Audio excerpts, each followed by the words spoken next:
Capítulo 5.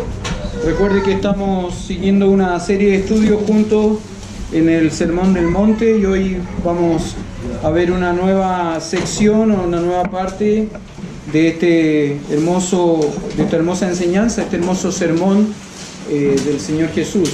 Recuerde que en la sección que estamos viendo hoy día o que estamos estudiando en este tiempo, una de las cosas que estamos haciendo es comprender lo que el Señor Jesús enseña y corrige de la mala enseñanza y por lo mismo mala práctica que tiene el pueblo a partir de la mala enseñanza de los fariseos y los escribas. ¿Se acuerda que una de las frases que se ha reiterado en los textos que hemos visto es esta que está aquí atrás, ¿no? Oísteis que fue dicho por los antiguos, pero yo os digo, ¿no es cierto? Y el pero yo os digo tiene que ver con la corrección, ¿no es cierto?, que el Señor Jesús está haciendo acerca de la mala enseñanza y por ende la mala práctica que tiene el pueblo. Hoy vamos a considerar lo que por lo menos en mi Biblia aparece con el título de Jesús y los juramentos. Jesús y los juramentos. Eso está en Mateo capítulo 5, desde el verso 33 al verso 37. Déjeme hacerle una pregunta, hermano. ¿Usted es bueno para jurar?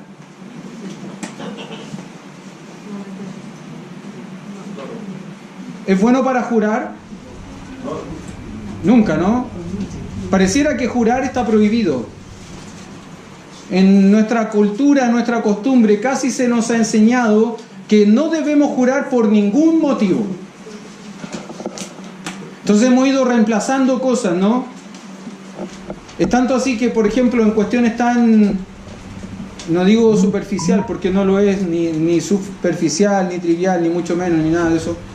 Pero es interesante, por ejemplo, aún ciertas ceremonias políticas han ido cambiando con el tiempo. Antiguamente, cuando recién pasamos del gobierno militar,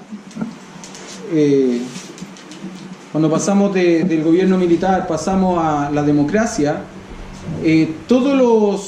las personas que fueron investidas en un cargo público juraron y lo hicieron sobre una Biblia. Con los años ya no se jura, se deja libertad a la persona de acuerdo a su creencia de jurar o prometer. Interesantemente, todos aquellos que no creen en Dios no juran, prometen. Interesantemente. Ahora, el tema de los juramentos ha ido adquiriendo matices, ¿no? Yo me acuerdo que cuando era niño a mí me enseñaron que no había que jurar. Entonces, como no jurábamos, para darle validez a lo que estábamos diciendo, a la historia que estábamos contando, a pesar de que la historia estaba siempre con un poquito de levadura, ¿te entiende, no? Siempre con un poquito de levadura a la historia. Entonces, para darle validez a la historia, ¿qué es lo que hacíamos nosotros? Cruz para el cielo. ¿Lo hizo alguno de ustedes? ¿Sí? Cruz para el cielo. ¿Y el cruz para el cielo qué es lo que era? Te estoy diciendo la verdad. Créeme. No te estoy mintiendo.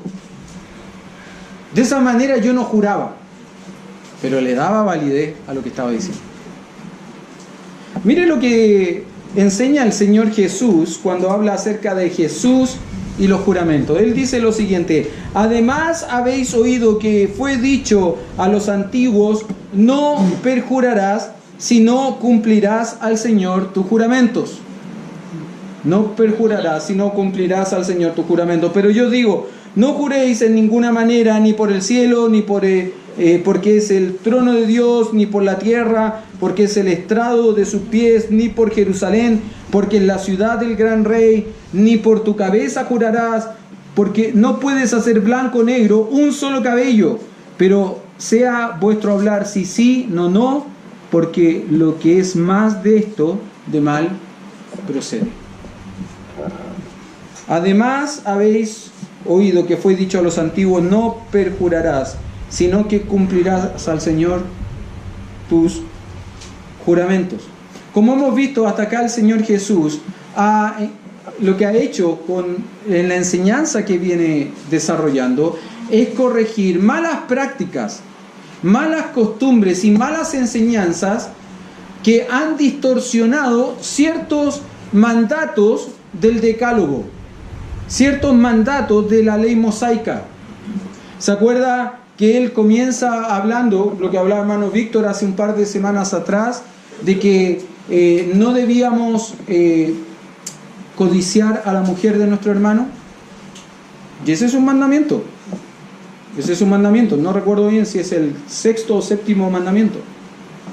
Ahora el Señor Jesús dice que, y lo dijimos, lo reiteramos la semana pasada, no es el hecho mismo de acostarse, de ser sorprendido en el acto mismo del adulterio, lo que es adulterio. El simple hecho de mirar, de observar a una mujer con ojos apasionados, más allá de la cuenta, ya es un pecado. Ayer estaba con los jóvenes en el club bíblico, estábamos conversando de cómo pequeñas locuras privadas acarrean grandes consecuencias públicas. Y les citaba un texto ahí en Eclesiastés capítulo 10, verso 1, que dice que las moscas muertas hacen heder y dar mal olor al perfume del perfumista. Así una pequeña locura al que es estimado como sabio y entendido delante de los hombres.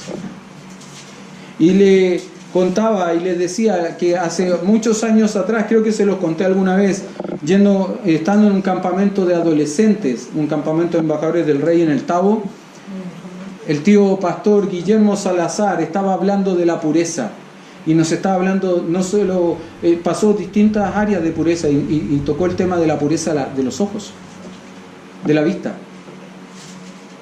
Y él decía cómo él citó, ¿no? Y dijo, a veces una mirada casual no es pecado. ¿Por qué es casual? Es una mirada que uno no se dispuso a tenerla, simplemente va caminando y se cruzó con una situación que en apariencia es pecaminosa, ¿no es cierto? Pero me crucé con eso. El problema es si permanezco en ello, ¿no? Si persisto en ello. Entonces, un joven adolescente muy perspicaz, muy despierto para su edad, le dijo, tío pastor, entonces usted dice que la primera mirada no es pecado. No, le dice, la primera mirada no es pecado. Y él le respondió, entonces tenemos que aprovechar que esa primera mirada sea bien larga. Y él hizo la corrección, ¿no? El pecado no es solo el hecho de consumar el acto. El pecado también es el hecho de mirar y codiciar en el corazón. Y a veces hasta imaginar en la mente cosas. Y el Señor Jesús está corrigiendo eso, ¿no? El Señor Jesús está corrigiendo eso. Antes corrigió el cerca de la ira. No solamente se asesina en el corazón, no solamente es pecado matar a alguien en la acción, también es enojarse con su hermano en el corazón, asesinándolo, dejándolo de lado, odiándolo, nunca más considerándolo. Somos hermanos, pero no te hablo, no te miro, no te escucho, no te considero. El Señor Jesús está corrigiendo. Y ahora va a corregir este que es el tercer mandamiento en la ley.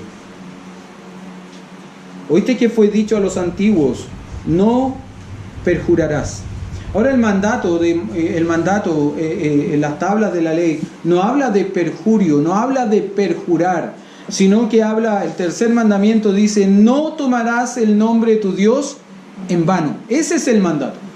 Pero el Señor Jesús está haciendo mención, está haciendo una corrección a la mala enseñanza hasta ese momento de los fariseos y de los escribas. Y quiero decirte esto, hermano, no es un error de parte del Señor Jesús no decir no jurarás, sino usar la expresión no perjurarás. No hay un error en él. Creo que más bien hay una acción intencional de parte del Señor cuando habla de perjurio. ¿Qué es el perjurio, hermano? ¿Quién sabe lo que es perjurar?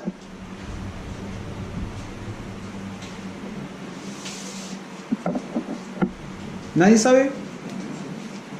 ¿No? ¿Sí? ¿No? Bueno, perjurar, hermanos. Perjurar es jurar o prometer algo que uno sabe a ciencia cierta que no va a cumplir o que es una mentira. Eso es perjurar. Prometer o jurar algo que uno sabe a ciencia cierta que no va a cumplir o que es una mentira. Hace muchos años atrás, en Estados Unidos, a un presidente de la República se le acusó de perjurio. ¿Recuerdan el caso? MAGA. Clinton. Bill Clinton fue acusado de perjurio. ¿Por qué? ¿Cuál fue el perjurio de Clinton?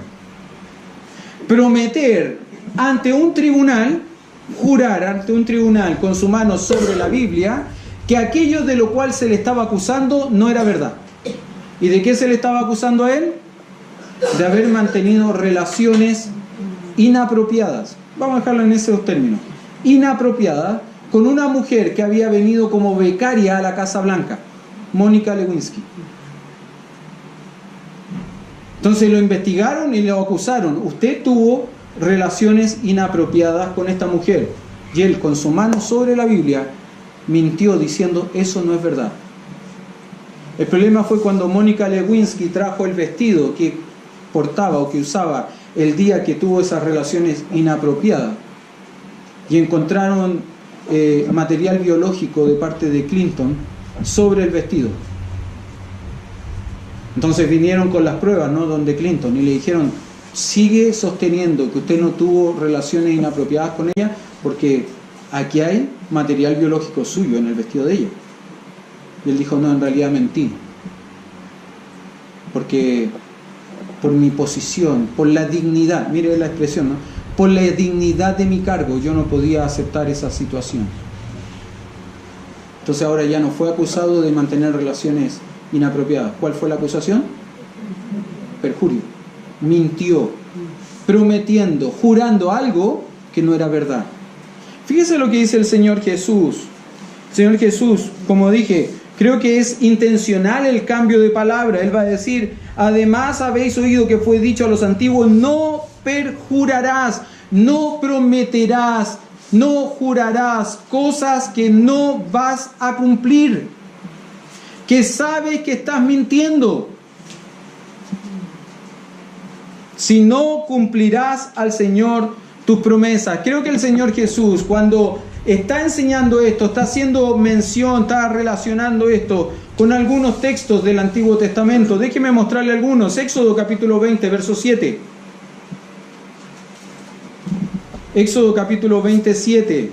No tomarás el nombre de Jehová tu Dios en vano, porque no dará por inocente Jehová al que tomare su nombre en vano. 27, Éxodo 27.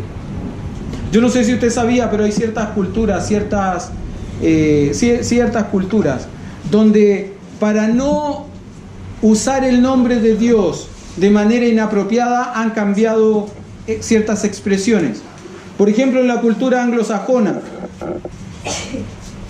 no dicen oh my God, oh mi Dios. ¿Qué es lo que dicen? ¿Alguien sabe?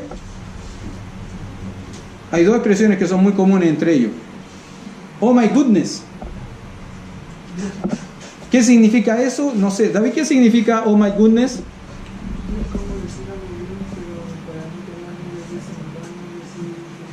Ya, no te escuché, pero... Es como... Para no tomar el nombre de Dios en vano, ¿no? Entonces no usan la expresión oh my God, sino que usan la expresión oh my goodness.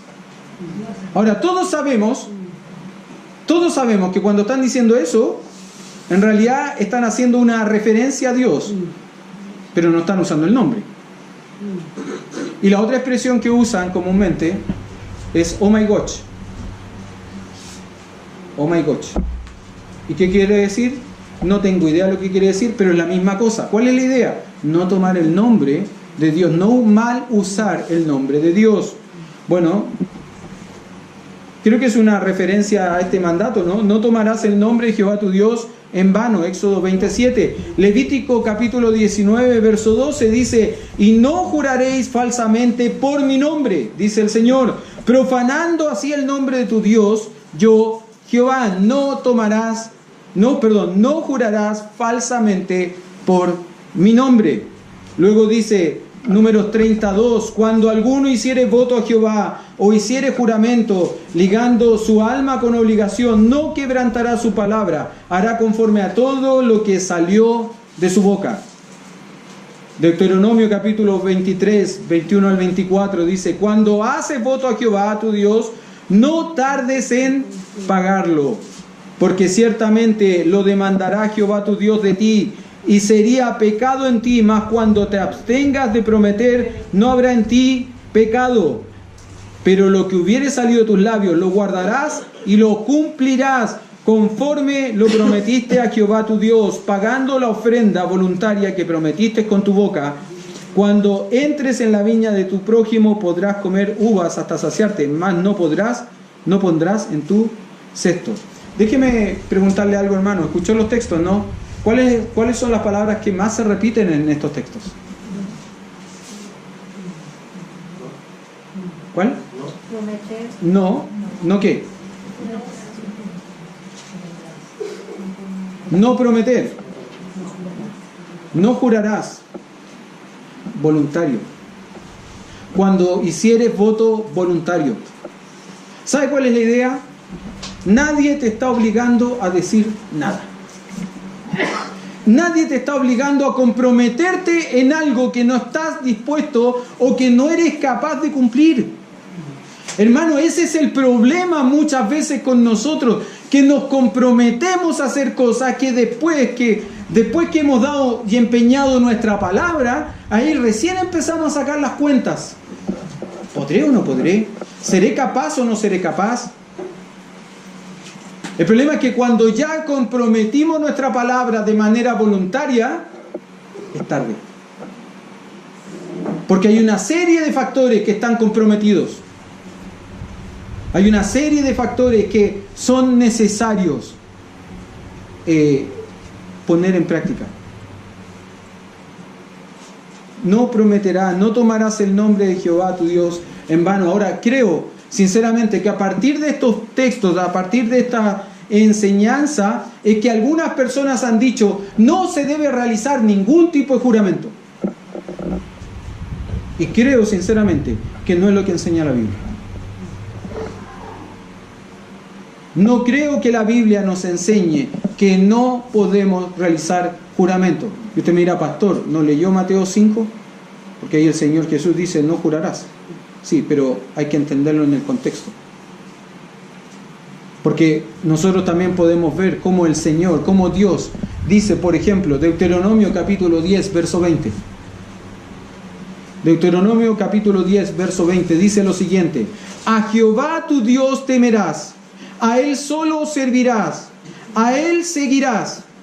Y fíjese cómo termina el versículo: y por su nombre jurarás. Pero ¿cómo? Si no se puede jurar, ¿cómo voy a jurar entonces por el nombre de Dios? ¿Qué significa que juro en el nombre de Dios? ¿Qué es lo que estoy haciendo al jurar en el nombre de Dios? ¿Sabe lo que estoy haciendo? Estoy citando como garante, como garantía de mi juramento a Dios. Y cuando yo cito como garantía de mi juramento a Dios, ese juramento tiene no un poder, tiene una validez infinita. ¿Sabe por qué? Porque Dios no cambia. Y porque Dios no miente. Ante cualquier situación yo podría citar a testigos falsos, ¿no? ¿Se acuerda cómo era antiguamente cuando no existía la ley de divorcio? Sino que, ¿cómo se llamaba esa ley antiguamente? No me acuerdo ahora. ¿Ah? La anulidad. Para anularse, ¿qué es lo que había que hacer? ¿Ah? Había que ir al civil con testigos, ¿no es cierto? Y generalmente los testigos, ¿qué es lo que decían? Básicamente era esto: mire, Ellos dijeron que vivían en Recoleta cuando se casaron, ¿verdad? Sí, era mentira, porque él vivía en Peñalolén y ella vivía en Maipú. ¿Ah, ¿en serio? Sí, ok. Nulo el matrimonio, porque se realizó en un lugar que no les correspondía. Entonces, ¿qué es lo que decía la ley? Bueno, anulado el matrimonio. Este matrimonio no existe. No existe este matrimonio, y como no existe este matrimonio, los hijos que nacieron tampoco existen. Las casas que se compraron, los bienes que... La casa que se compraron, todos los bienes que se compraron en la sociedad conyugal no existen, porque el matrimonio no existe. Yo no diría, pero ¿cómo que no existen los hijos si yo peleé con él en la mañana nomás? ¿Cómo que no existe el auto en que me vine para acá hoy día? No existen, porque este matrimonio no existe. Entonces, ¿qué es lo que se hacía? Citar a testigos falsos, ¿no? Que negaban una realidad. Cuando Dios dice que por su nombre debemos de jurar, ¿qué es lo que está diciendo? Que Él respalda, ¿qué cosa? ¿Nuestra mentira? Solo nuestra verdad. Es tan así que usted va a encontrar en el Nuevo Testamento versículos bíblicos donde Pablo continuamente, para respaldar sus palabras, llama a Dios como testigo. Mire algunos casos. Romanos capítulo 1, verso 9. Porque testigo me es Dios, dice Pablo, a quien sirvo en mi espíritu en el evangelio de su Hijo, de que sin cesar hago mención de vosotros siempre en mis oraciones. ¿Y qué es lo que está diciendo el apóstol Pablo? Hermanos, yo oro por ustedes. Yo no soy de aquellos que dice, voy a orar. Mire, hermano y hermana, quiero decirle algo. Cada vez que usted pone en su WhatsApp un pedido de oración y usted le responde a esa hermana o ese hermano que está planteando un pedido de oración, usted le pone las manitos orando, yo espero que ore. Usted le pone el dedito para arriba, yo espero que ore. Porque si no, está perjurando. Si no, está perjurando. Y a veces nosotros, para aquietar nuestra conciencia y para darle tranquilidad a la otra persona, le decimos, voy a orar por ti. Pero estamos perjurando. Porque en realidad no lo hacemos. ¿Qué es lo que hace Pablo? Llama a Dios por testigo delante de la iglesia de Roma. Con los Corintios, 2 Corintios capítulo 1, verso 23, mas yo invoco a Dios por testigo sobre mi alma. Interesante. Por testigo sobre mi alma. Casi para mí el sentido de esta frase es, si estoy mintiendo, que me muera. Por testigo sobre mi alma, que por ser indulgente con vosotros, no he pasado todavía a Corinto. 1 Tesalonicenses capítulo 2, verso 5. Porque nunca usamos de palabras lisonjeras, como sabéis, ni encubrimos avaricia. Dios es testigo. Mismo capítulo, verso 10. Vosotros sois testigos, y Dios también, de cuán santa, justa y irreprensiblemente nos comportamos con vosotros, los creyentes. Filipenses capítulo 1, verso 8. Porque Dios me es testigo, nuevamente Pablo, de cómo os amo a todos vosotros con el entrañable amor de Jesucristo. ¿Se da cuenta cómo el apóstol Pablo continuamente está llamando por testigo a Dios? Es Dios su garantía, es Dios su garante, es Dios su aval. Creo sinceramente que cuando Dios en Deuteronomio Dios 20 dice que solo por su nombre juraremos, nos está validando, nos está autorizando a llamarlo, a citarlo a él por testigo, tal cual lo hizo Pablo. Él es nuestro garante. Estoy hablando con verdad. Dios es mi testigo. Lo que te estoy diciendo, lo que te estoy prometiendo, lo voy a cumplir. Dios es mi testigo. Lo que te estoy jurando, lo voy a realizar. Dios es mi testigo. Pero, pastor, ¿por qué dice entonces el Señor Jesús en Mateo capítulo 5, pero yo os digo, no juréis en ninguna manera? Fíjese que acá no dice en ninguna parte el Señor Jesús que no juréis en ninguna manera usando el nombre de Dios. Dice, no juréis en ninguna manera ni por el cielo, porque es el trono de Dios, ni por la tierra, porque es el estrado de sus pies, ni por Jerusalén, porque es la ciudad del gran rey, ni por tu cabeza jurarás, porque no puedes hacer blanco o negro un solo cabello. Pero no dice en ninguna parte, no juréis por Dios. ¿Por qué? Bueno, porque en tiempos bíblicos, en los tiempos del Señor Jesús, existía una costumbre. Los fariseos, los escribas, habían introducido matices en la enseñanza.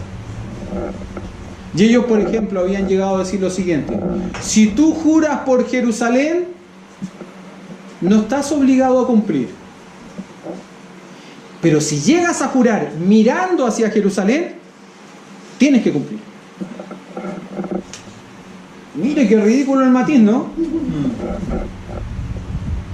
Yo juro por Maipú. No estoy obligado. Pero desde Recoleta, juro mirando hacia Maipú, no tengo que cumplir, si no me van a caer la condenación del cielo.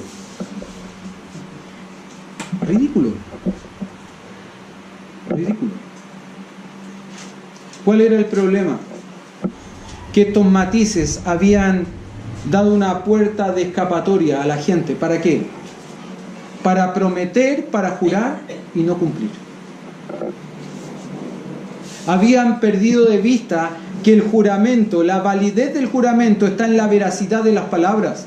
Lo que le da confianza al juramento es la veracidad de las palabras, no el lugar por el cual se jura. De hecho, si usted mira un poquito más adelante, en Mateo capítulo 23, Mateo 23,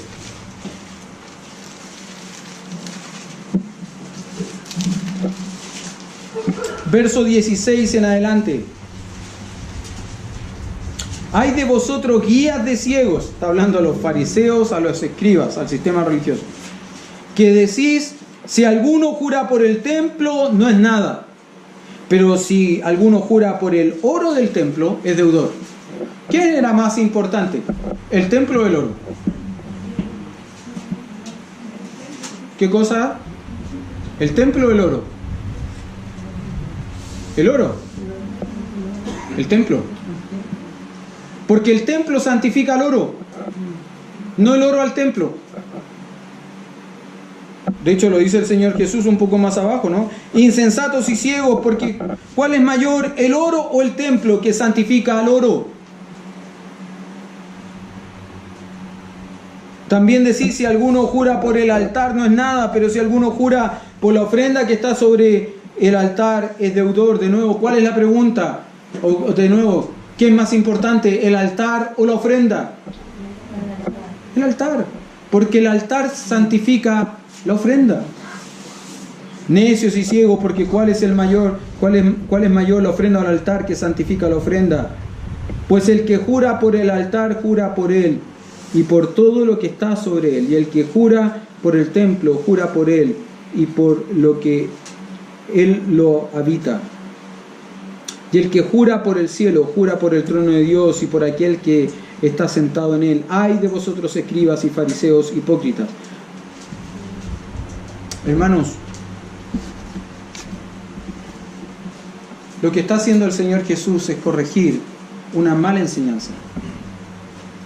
Pero creo que a lo que apunta el Señor Jesús con esta corrección es hacernos notar que nosotros necesitamos ser veraces, verdaderos, confiables. Que la gente no dude de nuestras palabras, no dude de lo que decimos. Que si decimos, si prometemos, si juramos algo, lo cumplamos. Eso es. Eso es. Si prometimos, si decimos algo, lo cumplamos. El jueves creo, o el viernes, no sé, fui a comprar aquí a la panadería, aquí donde venden estos pasteles muy ricos. Me han contado. Estos que tienen una crema pastelera sabrosísima, me han contado. Andaba comprando ahí. Andaba comprando unos pancitos porque tenía hambre. Yo se iba a comer algo que tenía de almuerzo acá y me llamó la atención. Llegó una pareja con sus 2 hijos. Entonces, los niños vieron que había un helado en la máquina de los helados que a ellos les gustaba. No sé qué helado era, pero citaron un helado. Para mí era desconocido. Y lo citaban y le decían, mira papá, mira mamá, hay helado, cómprame. Pero se lo pidieron de mala manera. Entonces el padre dijo, no voy a comprar. Entonces, como le fue mal con el papá, ¿qué es lo que hicieron? Fueron donde la mamá, pues. Me gustó lo que le dijo la mamá a la niña, que era la más insistente, más que el hermano. La mamá le dice, yo no puedo desautorizar a tu papá. Tu papá dijo que no, y él no. Ahora, era una porota chica, 6 años, no más que eso. Y el argumento o la respuesta de la niña fue, pero mamá, tú también tienes decisión en esto. Mamá, tú también tienes opinión. Esa fue la expresión. Pero mamá, tú también tienes opinión. 6 años. Ahora, como argumento es bueno, ¿no? Como principio es pésimo. Tu mamá, tú también tienes opinión. Bueno, la mamá le dijo, sí, tengo opinión. Yo opino igual que tu papá.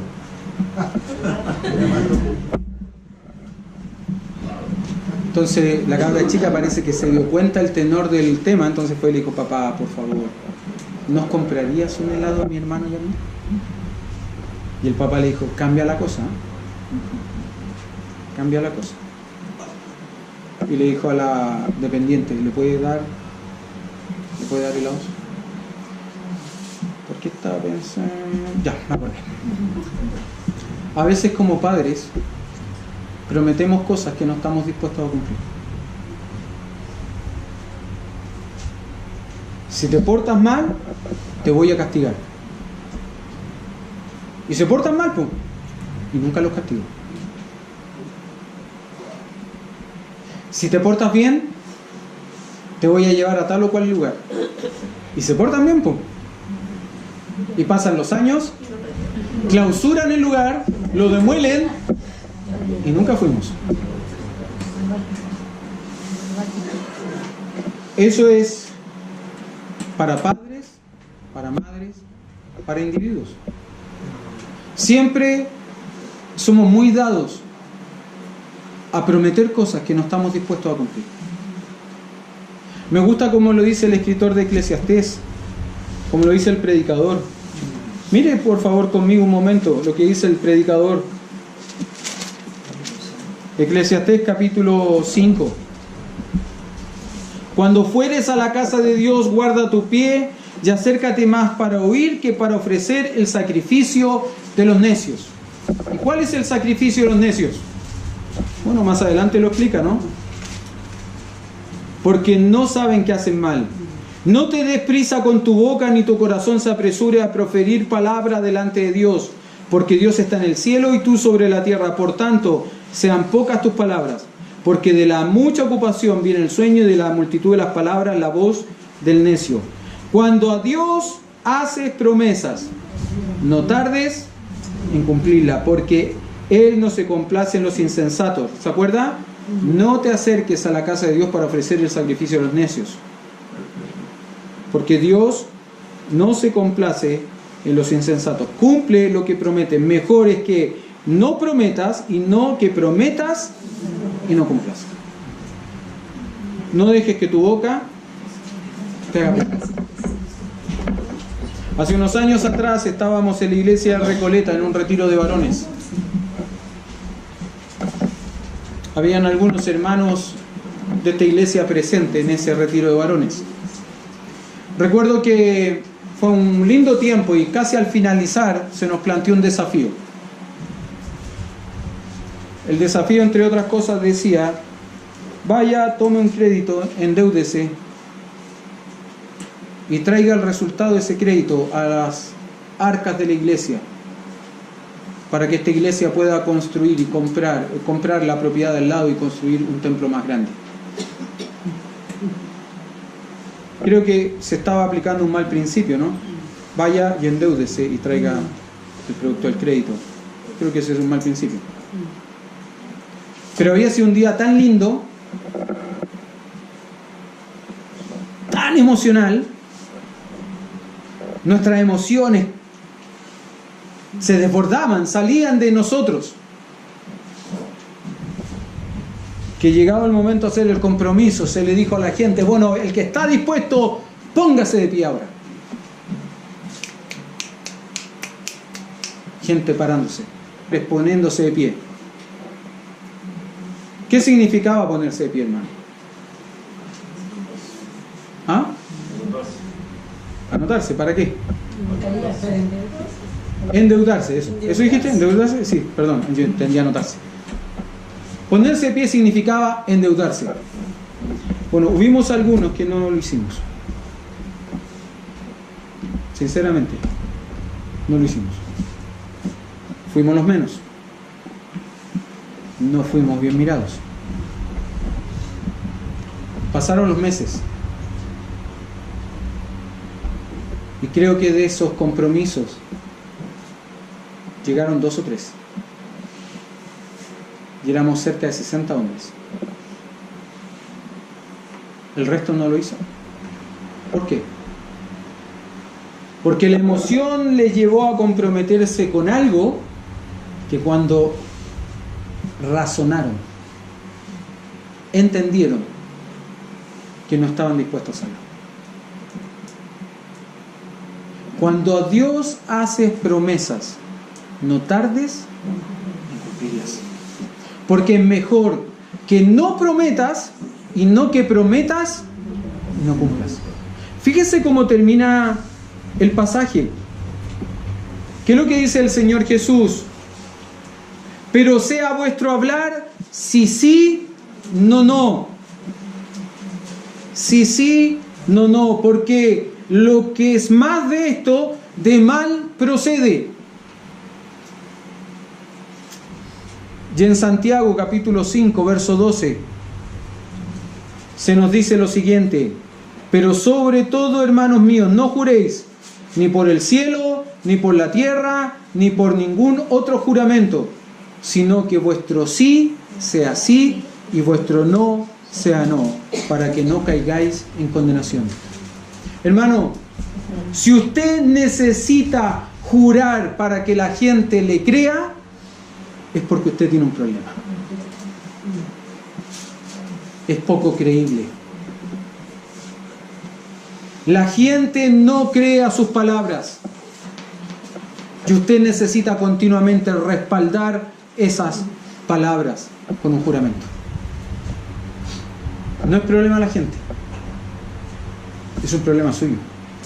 Porque probablemente usted ha fallado más de alguna vez a sus compromisos. Nuestro hablar tiene que ser sí, sí, no, no. Nuestro hablar tiene que ser sea sí o sea no. Pero no so, tampoco ni. Porque esa es la otra, ¿no? Dar a entender, dar a creer a la gente cosas que en realidad yo no dije. Ser ambiguo con mis palabras. Hermano, si usted no puede comprometerse con algo, si usted no puede afirmar algo hoy día, no importa, no lo haga. Tómese un tiempo y pida un tiempo. Yo a veces he tenido que tomar tiempo con gente y decirles, ¿sabe que hoy día no puedo darte una respuesta? Hoy día no puedo tomar una decisión, necesito tiempo. Denme hasta mañana, o denme hasta pasado mañana, o denme el tiempo que necesito antes de responder. Pero yo quiero ser fiel a mis compromisos, fiel a mis promesas, fiel a mis palabras. Que la gente sea capaz de creerme. No solo por lo que digo, sino también por lo que hago. Creo que ese es el principio acá. No es que Cristo esté prohibiendo enfáticamente el juramento por Dios, lo que está prohibiendo enfáticamente es la mentira. Es prometer, jurar cosas que sabemos claramente que no vamos a cumplir. Vamos a orar.